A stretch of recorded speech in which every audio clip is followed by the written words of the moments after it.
Welcome back, everyone.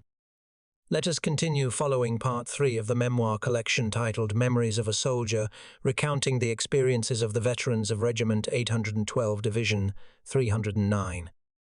This vivid recollection comes from the memoirs of a soldier from the 9th Company, 3 RD Battalion Regiment 812.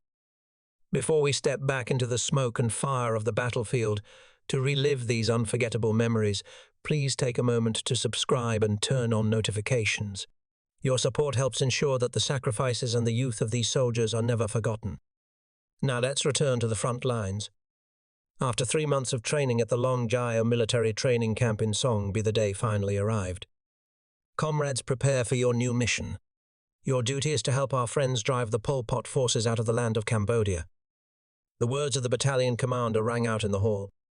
It was July 1983. I arrived at this compulsory war just like that. My mother only wanted me to stay close to home, perhaps as a soldier in Q-Chi or a district militiaman, but fate is like the wind. Who can ever cage the wind? Dawn was just breaking when the convoy crossed the border between Cambodia and Vietnam. It was only then that I realized we were traveling via the Go Dau route in Tay Ninh. A light floating sensation took over me as we entered this strange land. Everything felt foreign. There were Palmyra palm trees everywhere. The Cambodian men were mostly shirtless, wearing Krama scarves wrapped around their heads. The women and girls wore colorful shirts, but instead of trousers, they wrapped a sarong around their waists. I had to admit it was just a piece of cloth, yet they wrapped it back and forth, twisted it a few times and tucked it in. They could walk and run without it ever falling off. It was truly skillful. Wherever the convoy went, Cambodian civilians on both sides of the road stood and waved at our soldiers. The adults would say Samaki and the children would shout Con Top Vietnam. Our trucks kept running until we reached a ferry terminal, which I believe was the Neak Loeung ferry. After crossing the ferry, we travelled for quite a while longer before reaching a unit where we stopped for the night. Shutterstock, it was then I learned that our group of new recruits was heading to Battambang. I quickly wrote a letter to send home. Mom, I am going to Battambang. So this was Battambang. It looked so gloomy, almost devoid of civilians. All I saw were military guards. When night fell, it became even more desolate with nothing but soldiers. We were taken to a pagoda. Beside the pagoda ran a river with turbid water, and nearby was a bridge. A guard unit was stationed near the pagoda area. Inside the temple grounds, remnants of the war were still on display. There were skulls, many of them cracked, and hammer and sickle handles still stained with blood. It was a horrifying feeling. I was scared, truly scared. As soon as the sky turned bright, all the new recruits finished eating and gathered in the pagoda courtyard to wait for our names to be read for unit assignment. Only then did I have the chance to observe the officers receiving the recruits. They looked incredibly tough. They carried AK rifles on their shoulders, grenades strapped to their backs, and some carried a long, round gun that looked like a blowpipe, which I later learned was the B-40 rocket launcher. They looked majestic, but if you looked closely, every one of them had pale yellow skin. At that moment, I thought to myself, so this is what a combat soldier looks like, and I will soon look like that too. We were informed that we would be assigned to Regiment 812 of Division 309. The convoy left Battambang and drove around for a long time before leaving the city and heading into the suburbs. There were vast fields and villages, and in the distance, a dark blue mountain range stretched across the horizon. Where was that place? The convoy stopped at the foot of the mountain. Brother Chen, a native of Quang Nam who was in charge, told us that we had reached the division headquarters. We were to get off, eat, and then depart immediately. We would march on foot to Dako, where Regiment 812 was stationed. While eating, Brother Chen added that once we reached the regiment headquarters, we would be assigned to the infantry battalions. Those going to K1, which the regiment usually called the 1's Battalion, would stay close to headquarters. Those going to K2 would be on a hill about 10 kilometers from the regiment. But if anyone was assigned to K3, they would have to go a bit further. The 3RD Battalion in Palin was an independent unit stationed very far from the regiment. Before we started the march, Brother Cheyenne ordered us to walk single file, with each person spaced 15 to 20 meters apart, stepping exactly in the footsteps of the person ahead.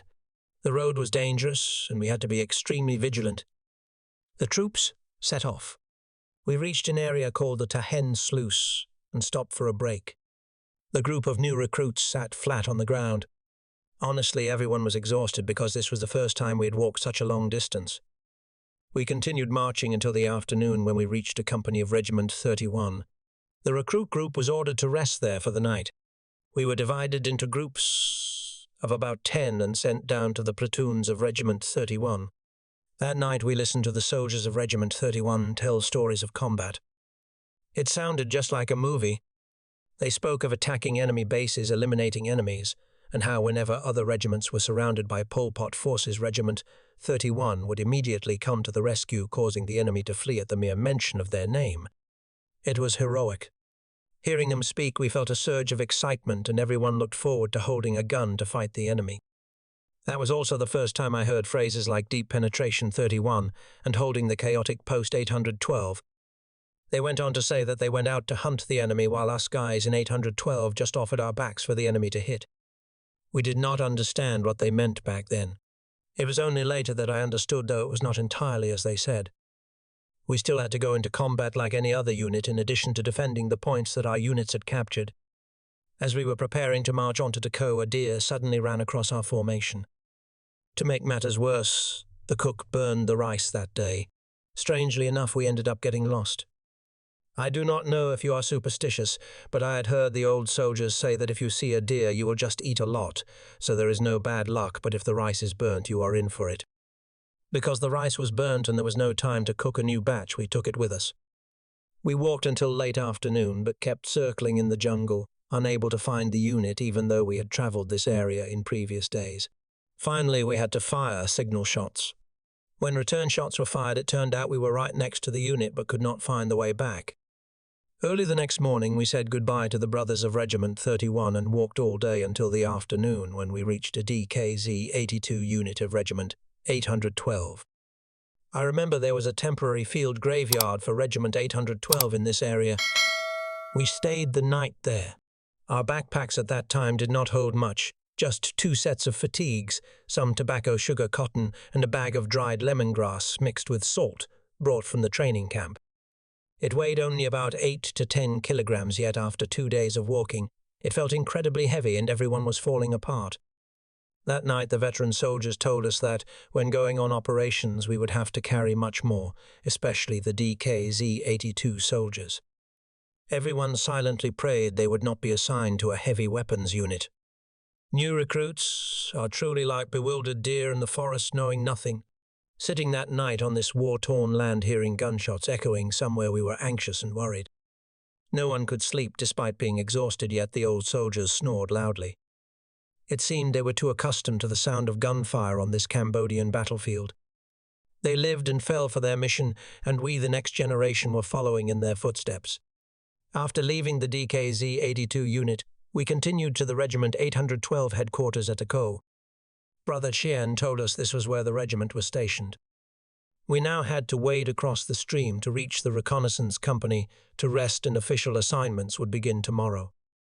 The Go stream was about 40 meters wide with a strong current. Fortunately, it was not yet July 1983, so the water only came up to our chests. Even so, crossing was difficult. Brother Chien showed us how to wrap our backpacks in ponchos, tie them tight, and use them as floats. To reach the landing point on the other side, we had to walk upstream against the current and float across. It was terrifying, as it was our first time crossing such a stream, but we all made it safely to Go. The new recruits were overjoyed, especially those who could not swim. We were then ordered to march another 4 kilometers to a company. This was the regiment's reconnaissance unit. The recruits were split up to stay temporarily in the platoons. That night, friends gathered on the soccer field to talk, knowing that tomorrow we might not be together anymore. There were 14 of us from the same commune. We made a pact that on December 22, 1986, we would meet at the Nguyen Hue Clock Tower in Ho Chi Minh City. Since the military service law was in effect, we calculated that by December 1986, we would be discharged. At that moment, we still did not understand war, life, or death, so we made carefree promises to return to our mothers, our homeland, and our lovers. Yet by the time our discharge date arrived, 8 of those brothers had been laid to rest in the soil of Cambodia. Nothing can be predicted while you are still on the battlefield. At 5:00 a.m., the alarm gong sounded. Everyone sprang up to prepare backpacks and hygiene. Before we could finish, the mess call sounded. We rushed to get food. Before we could finish eating, the assembly gong sounded. It was truly a combat environment. Everything had to be quick and neat, unlike the training camp. That was our first lesson: be fast and organized. The group of recruits quietly returned to Dako and gathered at the regiment's soccer field to wait for assignments. It was then I learned that only soldiers from Binh Chon district in Ho Chi Minh City and from Thuyen Binh province were sent to Regiment 812 in this wave. Names were read one by one. The regiment headquarters took troops first, then the signal reconnaissance and engineering companies. The anticipation was intense as we waited to see who would go where. Friends were separated. After the once battalion received their troops, they were led away.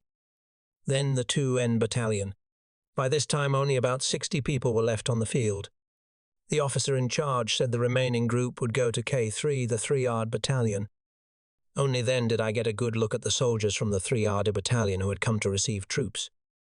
They were equipped with weapons that looked like something out of a movie. They were covered in grenades, holding axe with Krama scarves around their necks. They did not wear standard military caps, but rather paling caps, pulled down, low, hiding faces pale from malaria. They looked intense. Brother Fuos, a soldier from the 1980 intake from Longan, who was in charge, checked the number of recruits and gave the order. We are marching to the battalion now. On the way, we may encounter the enemy. You must strictly obey all orders. Walk 15 to 20 meters apart. Step in the footprints of the person in front. Maintain absolute silence because the road back to the battalion is not safe. We have to pass through the 300 house entrance. I had no idea what the 300 house entrance was back then. We set off for Palin. Leading the column were 2 scouts holding mine detectors that looked like fishing rods, compasses around their necks, and folding stock axe on their backs. They moved very carefully. When passing suspicious areas, they would use the mine detectors. The probe looked exactly like a fishing rod but was about 1 meter long. After about 5 kilometers, they would climb a tree to check the direction and use their compasses. The troops followed silently. Sometimes we passed through forests of tall grass that reached our waists, other times through dense old jungles where no sunlight penetrated. The forest was eerily quiet. Occasionally the bark of a deer or the tok-tok of a woodpecker would break the silence. In the distance, a gunfire echoed, and we didn't know if it was ours or the enemy's. The veteran soldiers accompanying us remained completely calm, acting as if nothing was happening, which reassured us greatly. We marched until noon before being allowed to stop for lunch. We were exhausted. We took out the balls of rice, distributed that morning, and ate them with dried fish floss. This was the staple dry ration of our soldiers. Fish was ground into a paste and dry roasted with salt. The cooks just had to stir-fry it quickly, and it was a delicious meal for us. We sat eating with our backpacks still on our backs, as regulations dictated we could not remove them during operations. The order to move out was whispered down the line. The column continued. Suddenly we slowed down, taking 1 step at a time as we entered a thick forest of bamboo thorns. This was when we saw the hardship of the scouts. They had to probe and cut every branch to clear a path. Sometimes they had to climb over thorny bamboo or crawl flat on the ground. When we finally exited the bamboo forest, no one was intact. Clothes were torn and limbs were scratched. The new recruits suffered the most due to lack of jungle experience. Most lost their pith helmets in the bamboo. No one bothered to pick them up, as the veterans told us that in Palin infantry, soldiers did not use pith helmets. About an hour after clearing the bamboo, we reached a vast coffee plantation. I never expected a coffee forest here. We walked for a long time before exiting the plantation and encountering a coffee processing plant. It was the largest in Palin, but now lay in ruin. The surrounding area still bore the scars of war. This was now the base of a Cambodian artillery battalion with 105 MA cannons. Leaving the coffee factory, we walked another 2 kilometers and reached a motorable road. I cannot recall its name now, but the veteran said if we turned right and kept going, we would reach Thailand. This used to be a trade route, but now with no traffic, it was overgrown, leaving only a small trail for patrols. We turned left to head toward the battalion headquarters. This stretch was safe, as it was frequently used by our troops and our allies, and there were road security units. After another 4 kilometers, we stepped onto the asphalt road of Palin town, where the battalion headquarters was located. It was about 4:00 p.m. Everyone was relieved to have arrived after walking all day. Palin must have been beautiful and wealthy in the past. I saw multi-story houses on both sides of the road, and every few hundred meters there was a cinema. But now everything was ruined and collapsed due to the war.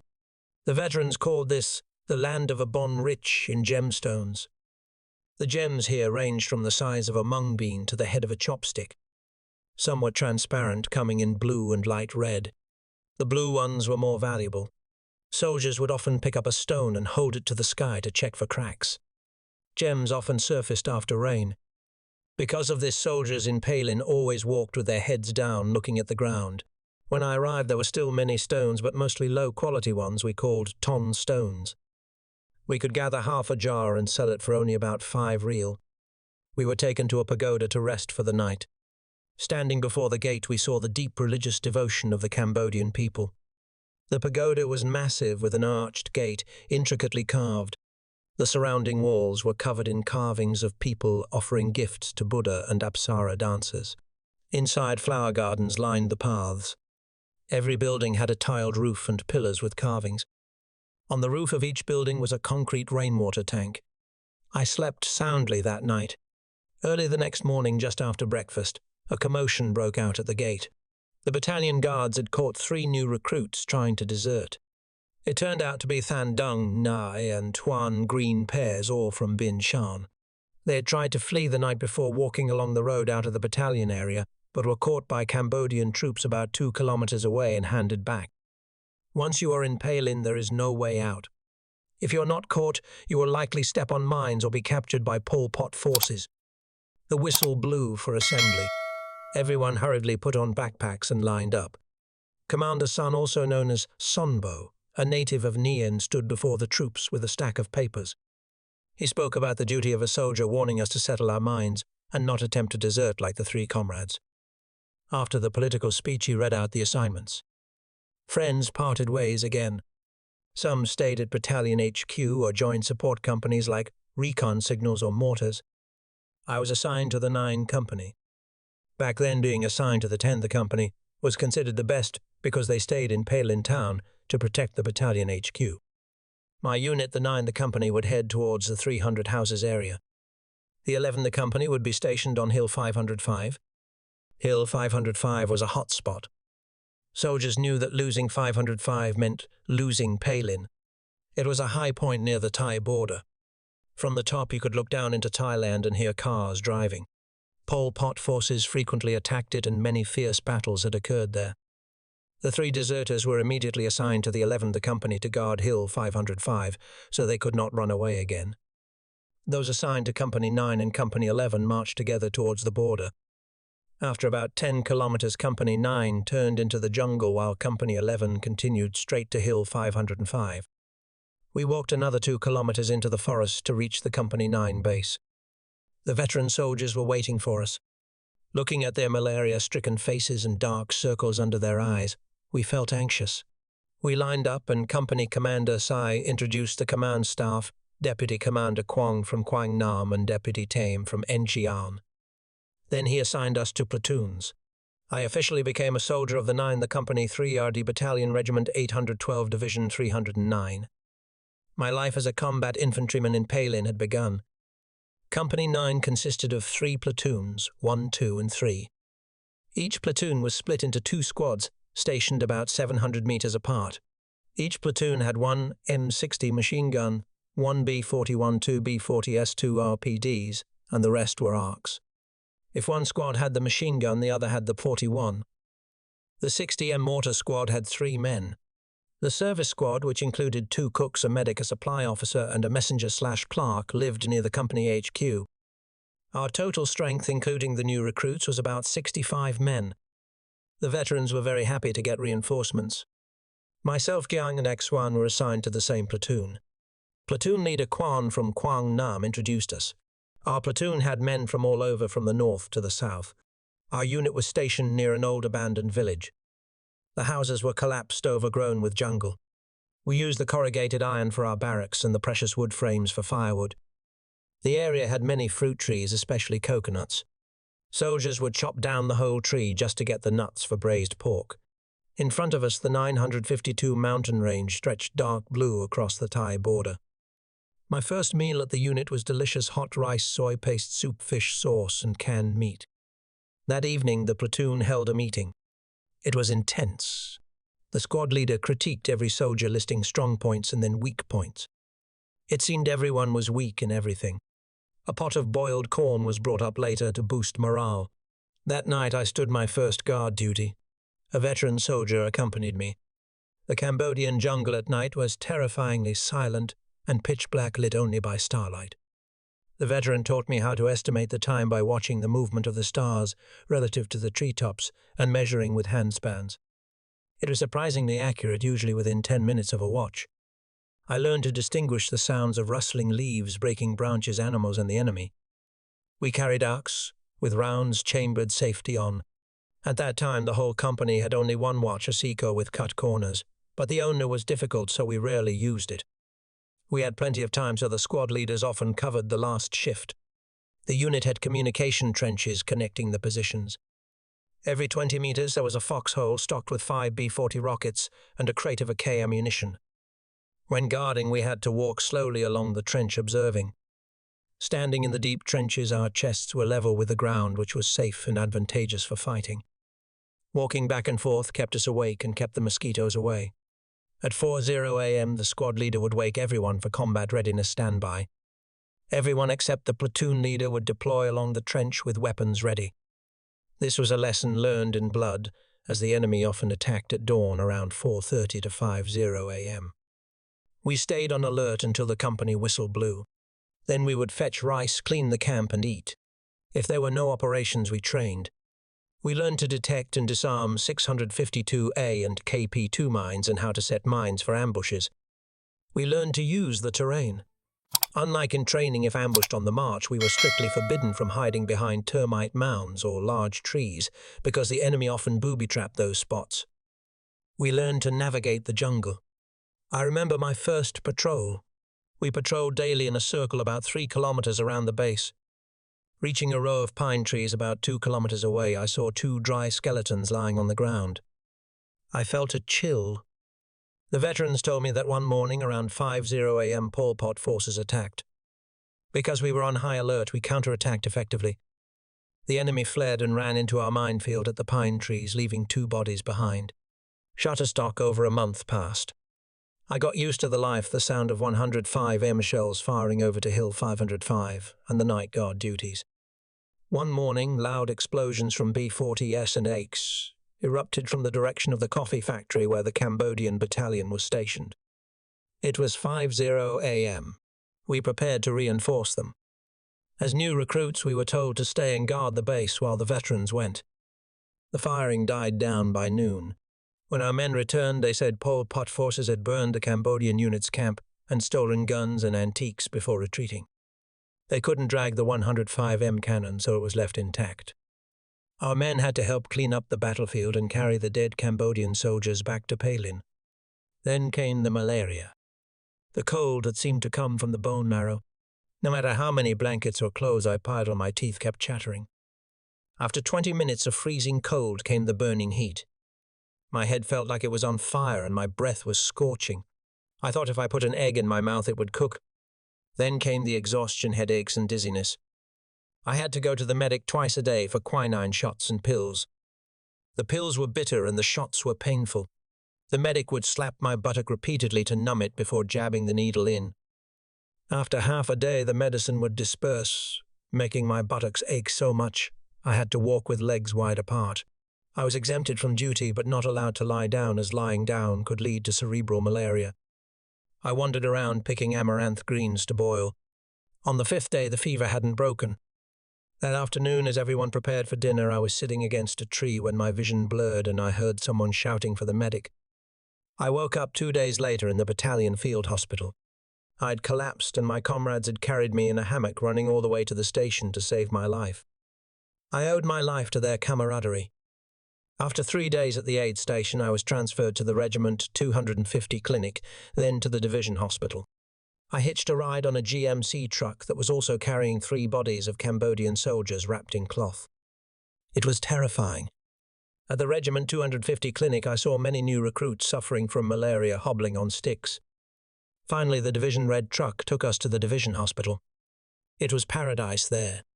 No more quinine shots, just good medicine tonics and plenty of meat and fish. We recovered quickly. Near the hospital, there was a village.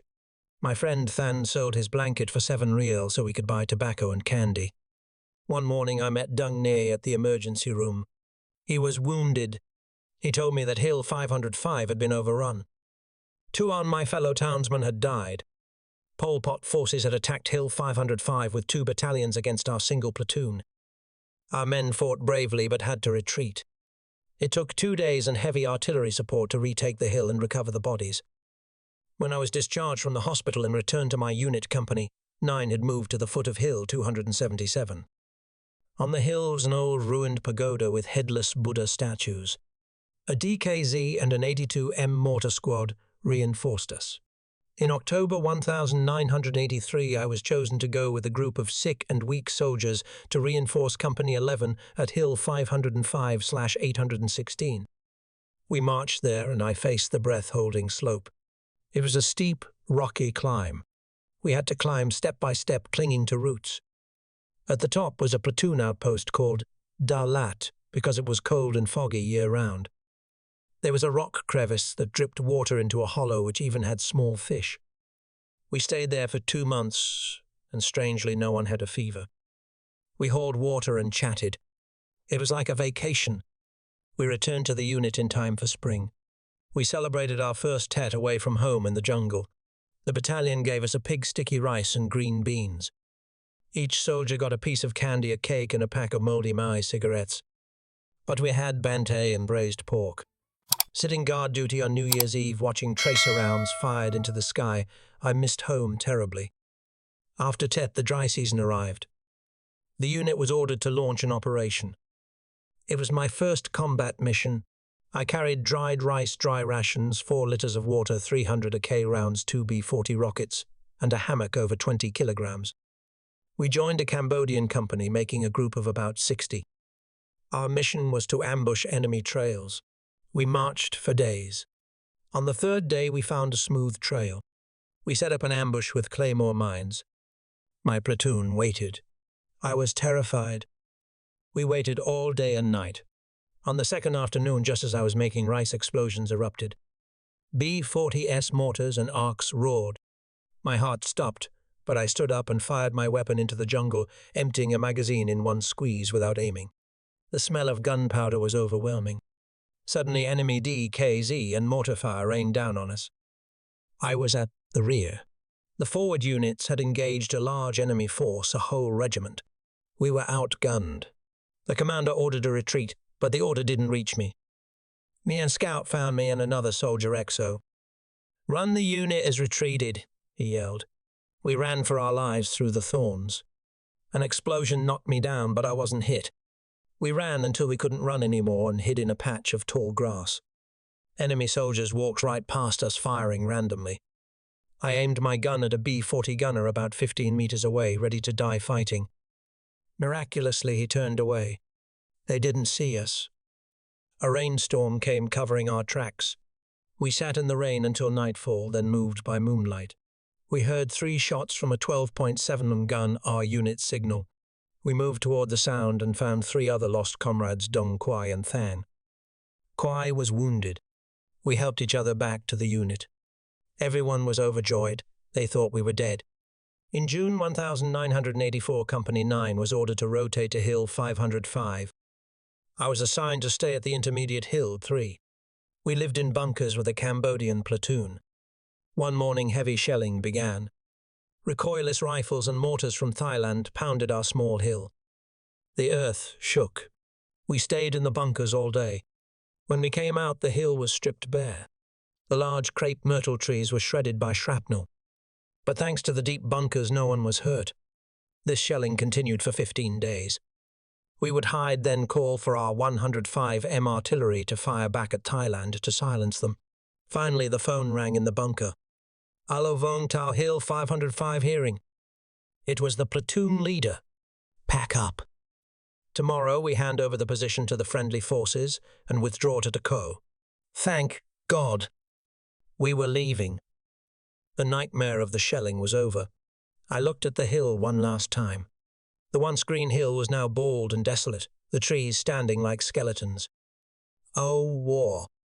To ETVITISDH, to NBNI Dung Bien Kung CP, Sang Tieng HVT Li NMHVK SDang CCK, TDC T2ITD, TCC Geo Gan Go Dau 2 CHDC DIN script translation numbers in words. Early the next morning, down past our B3 hill and then together descended the mountain. Fuos, the platoon leader said, before we leave this place, let's fire.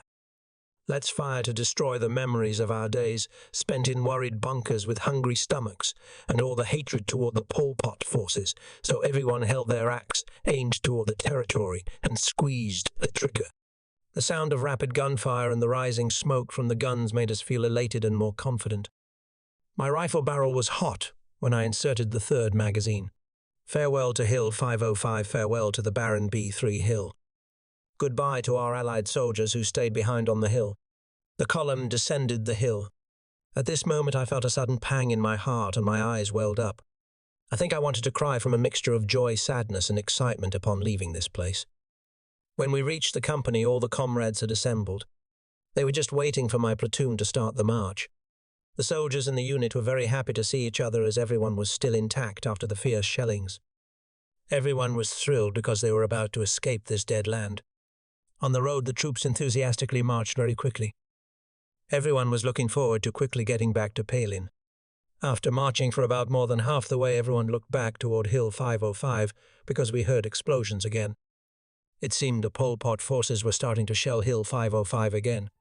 I felt melancholy thinking about the Allied soldiers still holding the outpost on the hill. By the afternoon, we finally arrived in Palin, exhausted from marching without rest. Company 9 was ordered to temporarily station in a pagoda, the same one where we had been brought when we were new recruits, first setting foot in Palin. I threw my backpack into a corner of the house and lay sprawling on the tile floor to enjoy the coldness emanating from the tiles. It was truly satisfying compared to having to sleep in a bunker. The next morning, each company was given one pig by the battalion for a farewell feast in Palin before moving with the battalion to station at the company. This Palin area was handed over to an Allied regiment. I don't know the unit's designation. The feast was truly grand and joyful, with no sounds of gunfire and no need to be nervous like when we were on Hill 505. That evening, during the briefing, Mr. Fuos said, tomorrow our entire battalion will set out. We will march on foot along the 300 house trail back to the Co, and our Company 9 will be stationed at Santiek. So comrades, prepare all necessary supplies, such as shovels, hose, knives, hammers, pots, and basins to establish the new base. And each platoon will assign one comrade to stay here to look after the battalion's equipment, like guns, ammunition tables, and chairs, waiting for the division's vehicle to come and transport them back to the unit. And I was chosen to stay behind.